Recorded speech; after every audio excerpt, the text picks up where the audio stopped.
Sean with Boxing.com. I heard a video where you were referring to the importance of oxygen in the corner, which really stood out to me and really meant a lot, especially with recently having the two fighters that passed away.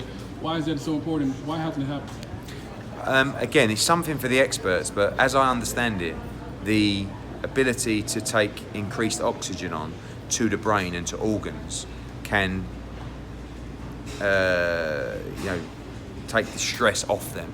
And there was an incident in Britain many years ago where Chris Eubank was fighting Michael Watson, and he was knocked out and he suffered injuries, and the court ruled they felt like the British Boxing Board of Control didn't have the right provisions in place for this injury, and that changed a lot.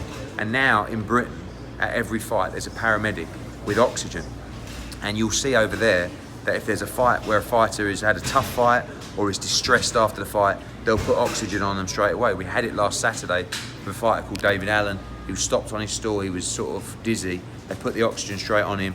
Oxygen was on him for 4 or 5 minutes. I've been at a number of fights around the world, particularly in America, where fighters have been knocked out and have been unconscious on the floor or have been in distress, and they've been either stretchered out of the ring or their boots have been taken off. For me, oxygen should be administered straight away in a situation like that. This is just a promoter with an idea. Like, this is something that has to be employed by the commissions, and they're not just going to listen to me and say, "Yeah, mate, it's a good idea. You've got to have oxygen, haven't you?" I mean, what they'll be like, what's this guy know?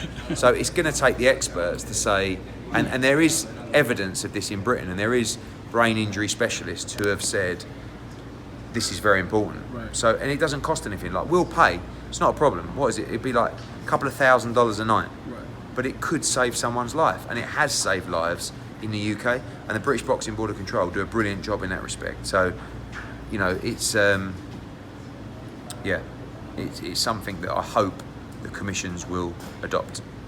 2 more quick questions. Another thing that, when you do interviews that I really appreciate and value is you really put emphasis on a quality card, not just the main event. Why is that so important, and how do you feel this card stacks up? I just feel that it's important because you've got to give value for money. So when there's a massive main event, there's probably a little bit less emphasis on the card. The main reason for that is money, right? You haven't got as much money to spread across the card. Here, you've got a unification fight, you've got a world championship fight, you've got a really good fight between Tremaine and Vicente. You've got a heavyweight fight with Dueco against Hernandez. You've got 2 young kids coming through who look like exceptional talents. You've got all these other guys who really are coming through locally. It's important to give everybody value for money. Absolutely. And then lastly, I like your transparency. You're talking about you got to win this fight. So what if you don't win the fight? How hard would it be to make a rematch? Or it'd be very difficult. Bob's not going to give you the rematch for this fight, but that's something you understand when you go in fights, and that's kind of like part of the added sort of pressure, is making sure that you want to win, because if you lose your belt and you lose your leverage, so that makes winning even more important.